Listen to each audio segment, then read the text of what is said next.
పెద్దలు భారతీయ జనతా పార్టీ జిల్లా రథసారథి సోదరుడు శంకర్ సహకరించినటువంటి SRK trust and SRK group of institutions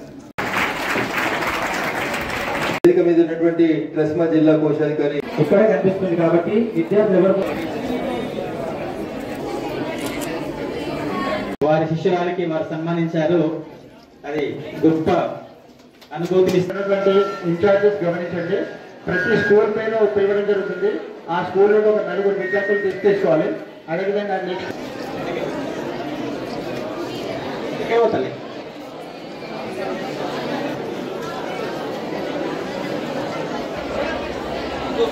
ఇంజనీర్లు అయితే మరి పేషెంట్లు ఎవరు కావాలని కూడా ఆలోచించుకోవాల్సిన అవసరం. అందుకని మీరు దయచేసి మీ అమ్మ నాన్న బాగా ఆలోచిస్తుంటారు. 10th అయిపోగానే నా బిడ్డను నా కొడుకును తీసుకుపోయి శ్రీ చైతన్యాలు జాయిన్ చేయాలి, నారాయణలు జాయిన్ చేయాలి, హాస్టల్లో జాయిన్ చేయాలి, నా కొడుకు ఎంసెట్ లో మంచి ర్యాంకు రావాలి. తండ్రి తల్లి కరారంలో కూడా తప్పులేదు. కానీ మనం పేపర్లలో వార్తలు చూస్తా ఉన్నాం. 15 రోజుల క్రితం హాస్టల్లో చేరినటువంటి ఒక చెల్లె 4వ అంతస్తుకి దూకి కింద పడ్డది. దయచేసి నేను మీకు చెప్పేది, ఇందాక నాకంటే ముందు మాట్లాడిన పెద్దలు ఎవరో ఒకరు చెప్పినారు, ఈ వేదిక మీద ఉన్న అందరం సర్కార్ స్కూళ్ళలోనే చదువుకొని వచ్చినాం. ఇక్కడ కూర్చున్న వాళ్ళంటే మెజారిటీ గవర్నమెంట్ స్కూళ్ళలో చదువుకొని వచ్చింది. బాగానే ఉన్నారు కదా, అంటారు బాగాలేరా? బాగానే ఉన్నారా? డౌట్ ఉందా ఏమన్నా?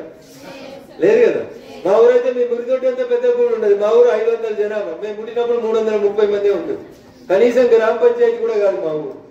గాడికి వెళ్ళి స్టార్ట్ అయినా గొప్పపురంకి వెళ్ళి మొదలుకొని ఢిల్లీ దాకా పోయినాం. మా ఊరిని పంచాయతీ కూడా లేదు. ఎనగుర్తి అనే గ్రామ పంచాయతీ కింద మా ఊరు ఆమ్లెట్ విలేజ్ ఉంటుండే.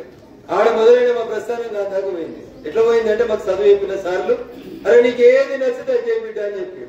ఏం చెప్పారు? నీకు ఏ పని నచ్చితే ఆ పని చేయి. కంపల్సరీ డాక్టరేగా, కంపల్సరీ ఇంజనీరేగా, కంపల్సరీ టీచరేగా, there is no such bar. మీకు ఏది ఇష్టం అంటే ఆ ఇష్టమైన పని నేర్చుకోండి. నేను టీచర్ కావాలనుకుంటున్నా కాండ్రి. నేను పోకిరి సినిమా చూసిన మహేష్ బాబు లేక ఐపీఎస్ కావాలనుకుంటున్నా కాండ్రి. మీకు ఏది నచ్చితే అదే పని చేయండి. కానీ అమ్మ చెప్పిందని ఎంబీబీఎస్ కు, అమ్మ చెప్పిందని ఇంజనీరింగ్ కోసం బలవంతం చదువులకు పోయి అనవసరంగా మీ టైంని వృధా చేసుకోవద్దని నేను మీకు సవినయంగా అప్పీచేస్తాను. చెప్పినట్టు స్వామి వివేకానందని పటాన్ని మనం స్క్రీన్ మీద పెట్టుకొని మాట్లాడుకుంటా ఉన్నాం కాబట్టి ముందు మా ఉపాధ్యాయ మిత్రులకు ఒక సూచన. ఏ దేశ భవిష్యత్ అయినా తరగతి గది ఒక 4 గోడల మధ్యలో నిర్మించబడుతుంది అని చెప్తారు. The destiny of a nation is decided in the 4 walls of class room. మీరు బాగా చదువుకొని మంచి భవిష్యత్తు కలిగినటువంటి లీడర్లు తయారైనా, టీచర్లు తయారైనా, లేదా ఇంకే వృత్తి లోపల మీరు గొప్పగా రాణించిన దానికంతా కారణం ఎవరంటే మీకు చదువు చెప్పినటువంటి సార్లే అవుతారు. అందుకని దయించి నాకంటే ముందు మాట్లాడిన పెద్దలందరూ విద్య గురించి, విద్యాభ్యాసం నేర్పించేటువంటి గురువుల గురించి అనేక రకాలైనటువంటి విషయాలు చెప్పినారు. నాకు సమయం తక్కువ ఉంది. నిజంగా కూడా నేను 10 గంటలకి వేదిక దిగి 12 గంటలకి ఎయిర్పోర్ట్ లో ఉండాలి, 1 o'clock ఫ్లైట్ కి పోవాలి. 2 మాటలు మీతో షేర్ చేసుకొని పోతాను.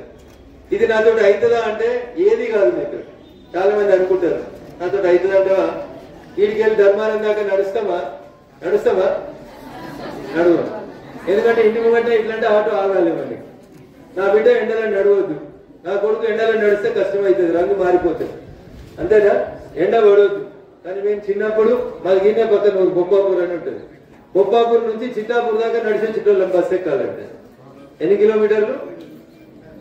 దగ్గర 5-6 కిలోమీటర్ల దూరం నడిచేటోళ్ళం. లేకపోతే వాగు లేదనుకో, బొప్పాపూర్ నుంచి ఎనగుర్తి నుంచి కూడేలి వాగులకి వెళ్ళి భూపల్లి స్టేజ్ దాకా నడిచేటోళ్ళం. దగ్గర 3 కిలోమీటర్లు నడుచుకోవాలి. ఇప్పుడు మిమ్మల్ని మీ అమ్మ నాన్న 3 కిలోమీటర్లు నడిచేదాకా పంపుతారా? అమ్మో నా బిడ్డను పొరపాటున కూడా పంపాడు. మీ నాన్న వ్యవసాయ క్షేత్రంలో పనిచేస్తాడు, కూలీ పని చేస్తాడు. మీ నాన్న ఒక పూట కడుపు నిండి అన్నం తినాడు. అయినా నా బిడ్డ మంచి బట్టలు వేసుకోవాలి, నా కొడుకు బాగా చదవాలి, నేను చేసినట్టు నా కొడుకు వ్యవసాయం చేయొద్దు, నేను కష్టపడుతున్నట్టు నా కొడుకు కూలీగా మారకూడదు, నా కొడుకు బాగా చదువుకొని పెద్ద చదువు చదువుకోవాలని అనుకుంటాడు. మనం ఏం